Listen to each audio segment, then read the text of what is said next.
A cavidade nasal está localizada imediatamente posterior ao nariz externo. Possui uma base inferior larga e um ápice superior estreito.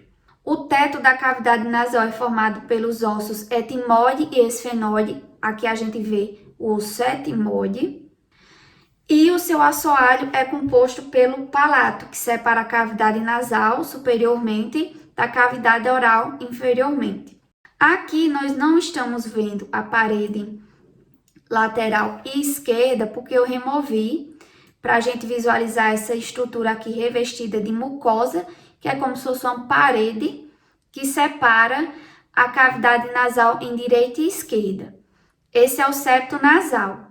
A gente já viu uma parte dele, que é a sua parte cartilaginosa, na região anterior, que é formado pela cartilagem septal. Eu vou remover a mucosa para a gente ver isso.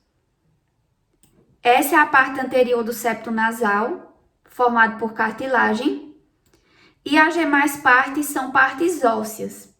Superiormente, a gente tem a placa perpendicular do osso etimoide. Eu vou isolar o osso para a gente ver que placa é essa. É essa daqui, ó. E inferiormente, a gente tem o osso vômer, que é um osso à parte. Então, cartilagem septal, lâmina perpendicular do etimoide e vômer formam o septo nasal. Removi o vômer e a cartilagem septal para a gente ver a parede lateral direita da cavidade nasal. Vocês estão vendo que aqui a gente já consegue visualizar essas estruturas, essas projeções, que são as conchas nasais.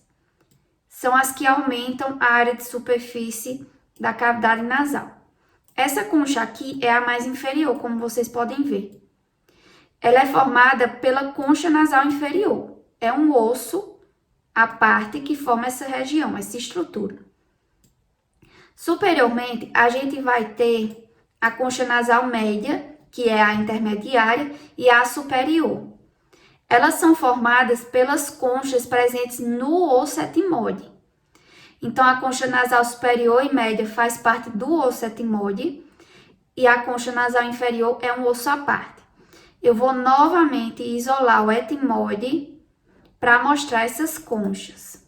Aqui, lateralmente, a placa perpendicular, a gente tem a concha nasal superior e inferior de cada lado. E entre essas conchas nós temos os meatos, que são esses sulcos que se formam. Entre a concha nasal superior e média, a gente tem um meato nasal superior. Entre a concha média e inferior, a gente tem um meato nasal médio. E abaixo da concha nasal inferior, a gente tem um meato nasal inferior. A delimitação da cavidade nasal posteriormente são os coânos, que são aberturas que sempre estão abertas porque é formado por um esqueleto ósseo, e a comunicação entre a cavidade nasal e a faringe, mais especificamente a parte nasal da faringe.